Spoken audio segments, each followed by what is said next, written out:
salutations, all my friends and family, friends and followers of the Zita Nation.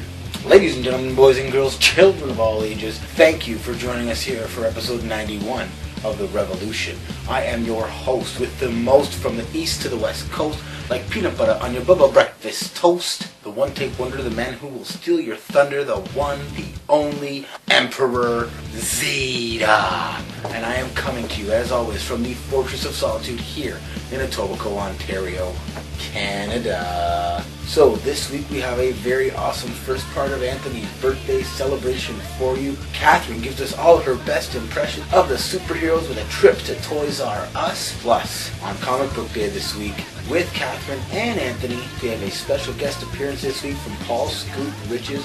One last thing before I go, I just want to give a quick shout out to my buddy Big Mike. We haven't seen him in a while, we're getting kind of worried, nobody's heard from him.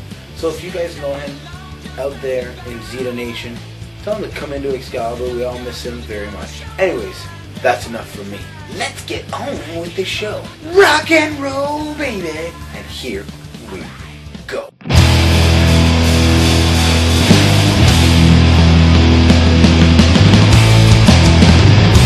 Okay, so Mr. Anthony is now a year old, finally past the 1 year mark. We're still working on tooth number 8, nothing yet. He's not fully walking by himself yet, he hasn't let go and he's decided to be brave. But he's still walking along the couch, the tables, climbing, dragging me crazy. He's still a crazy eater, and apparently he really likes cake. He really likes cake, and you'll see footage of catastrophe. He's close to saying all gone. That was today. And now when he's done drinking milk, he takes the bottle and it looks like this. All gone, all gone. My week has been a catastrophe.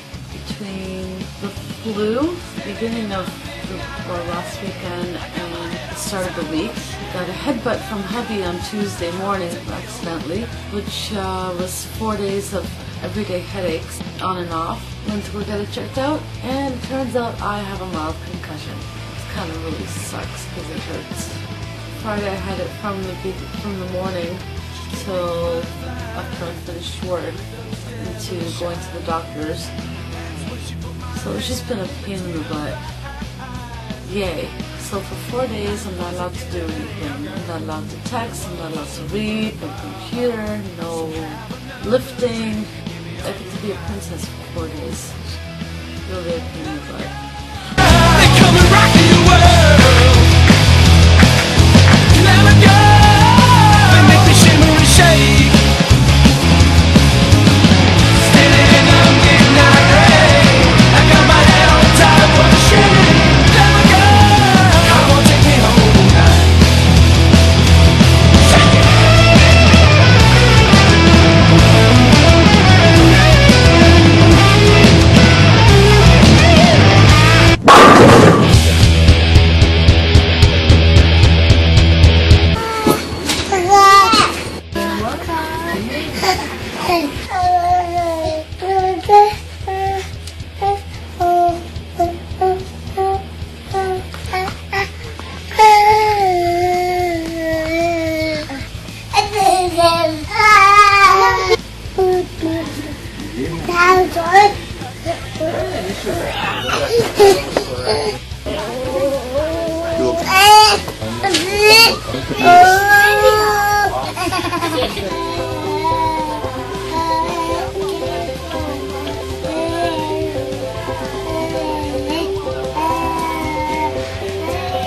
Happy birthday to you.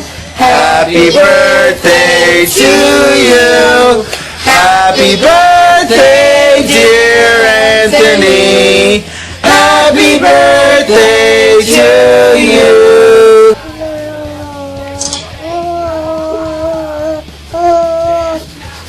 At the rock and roll dance party.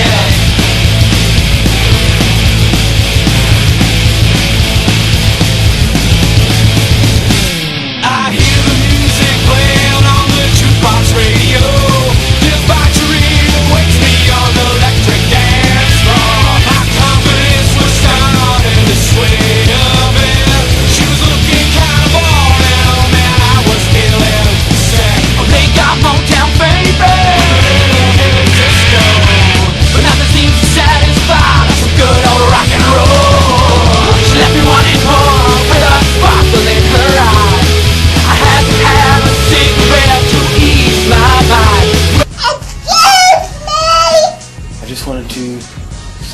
roses and say rest in peace to Johnny Mae Young, the original diva, toughest rod that ever stepped foot into that ring. And at least now her and Moolah can be together again.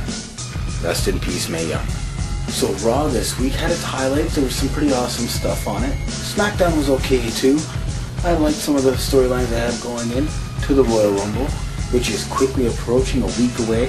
And this week on Raw, we will see the return of the Animal, Batista. Now, I wasn't always the biggest fan of Batista, but he can work in the ring for a big guy. He's had some spectacular matches in the past. I just hope they don't program him with Triple H. If I never see another Triple H Batista match, I'll be very, very happy. I do wish, though, that they would put Batista up against Brock Lesnar. How sick would that be? The only main event this year at WrestleMania is the Undertaker match. Here's the greatest rumor I've heard this week. Sting's contract is up sometime this month, and he may be headed to WrestleMania for a match against the Dead Man.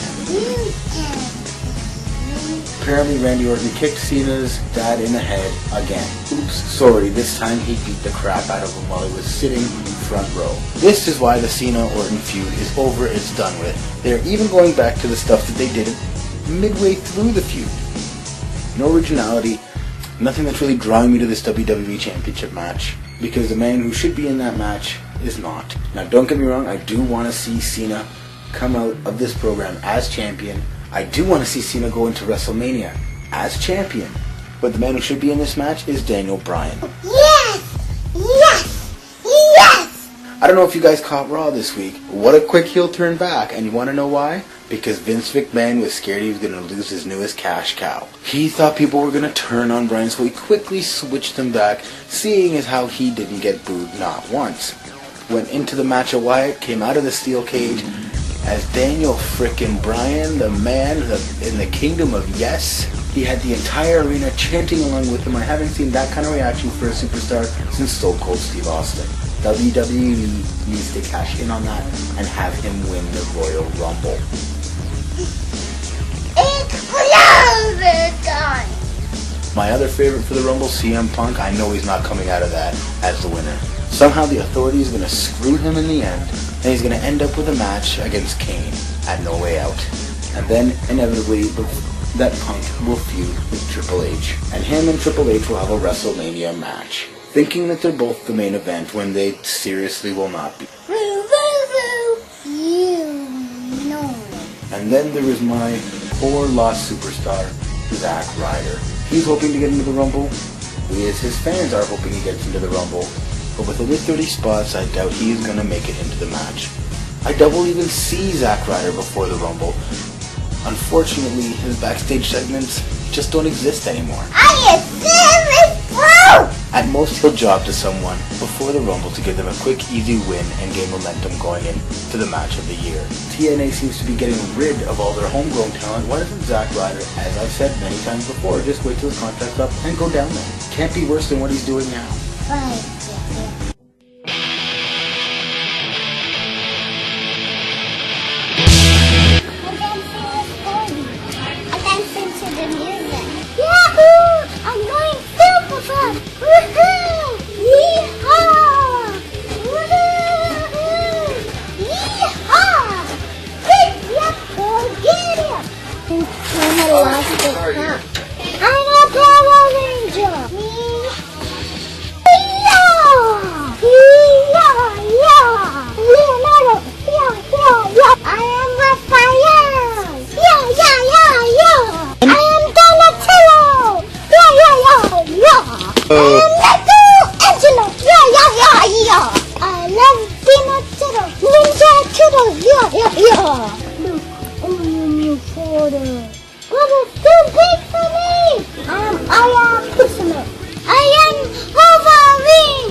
We're here down at Sherway. It is not just comic book day because we just came back from Anthony's 1-year doctor's appointment. So we are headed down to Excalibur Comics to see the expert, to see our prophet, Rob and Fred. I got my princess with me today. I got my little man. And we'll head down there because the bus is here. So we will... See you soon, people. Welcome to Excalibur. So we are back down at Excalibur Comics. It is Anthony's birthday, so happy birthday, Anthony. We're going to head upstairs, talk to Rob and Fred, and I think Paul's going to be coming by today. So now, it is time. The weekly ritual of...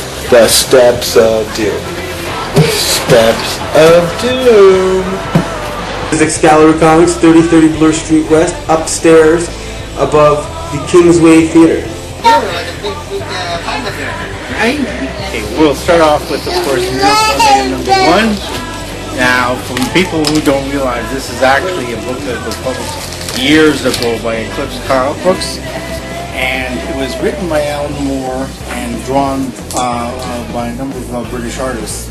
Now, the irony, of course, here is that Marvel's reprinting the series finally, after a lot of legal battles between Todd McFarlane, Eclipse, and Neil Gaiman. So finally the book's coming out. What's interesting is about Miracle Man is that for some reason in Alan Moore's little brain, he does not want his name to be brought up in the series. So he is just simply called the original writer. He does not like the idea of Marvel publishing anything with his name on it. And again, it's odd that he would do so. Anyway, or Marvel Man, I should say, actually the Marvel Man in the 1950s, and they turned his name to Miracle Man to avoid a lawsuit with, ironically enough, Marvel Comics. We have read this as perhaps one of Alan Moore's best books, really. But then we move on to the same old thing. Daredevil Comic Books issue 35. Next issue is, of course, the final issue. And, of course, why is it the final issue? So they can start up with #1 again, which goes from a $2.99 book, one of the very few that Marvel does, to a $3.99 book. Now you say, what's the difference going to be? Quality of art? No. Quality of writing? No. It'll be the same thing. It'll just cost you $1 more with supposedly better paper. Yeah, right. So I would suggest you pick up Daredevil at $2.99. I'm sure it'll be still better at $3.99 because they are the same writer and artist. But Marvel is trying to squeeze that extra little drop of blood out of your veins and stuff. Another book that I recommend simply because I like the artist, and that's the good old Paul Lacey.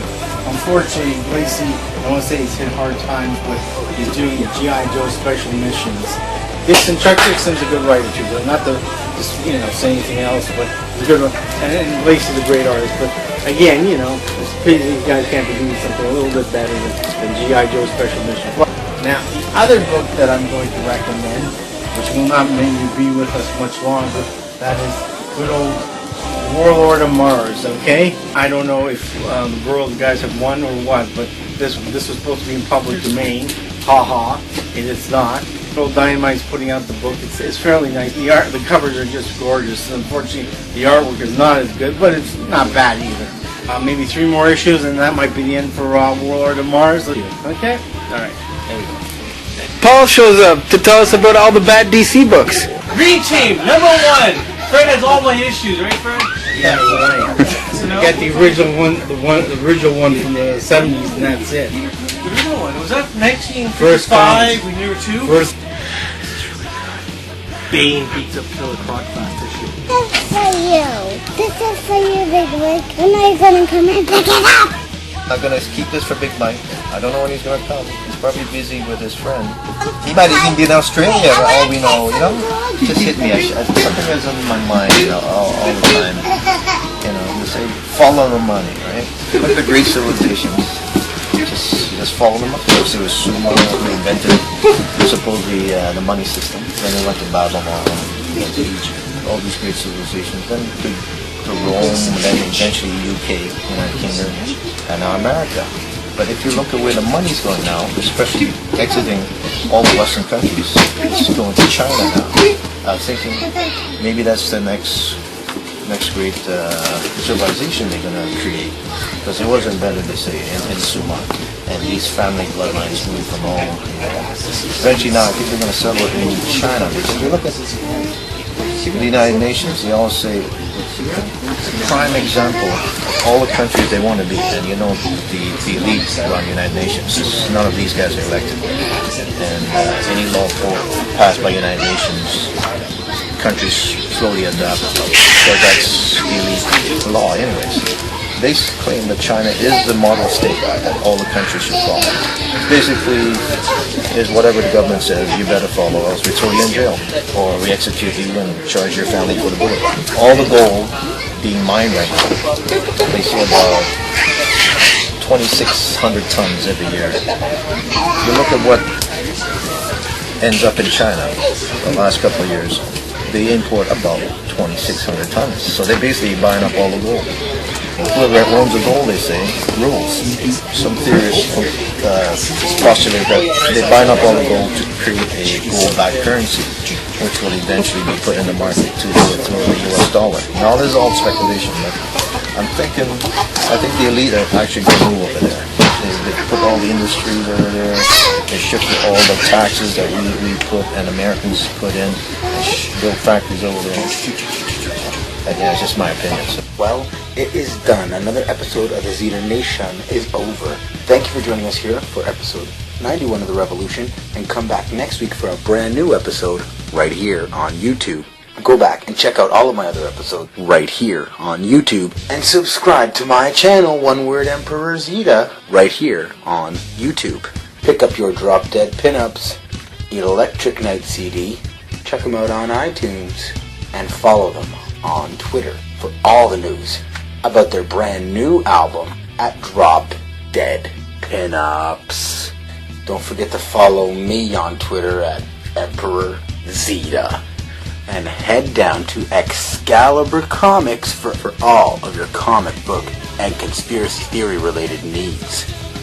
And yes, yes, yes, yes, yes, yes, yes, yes, yes,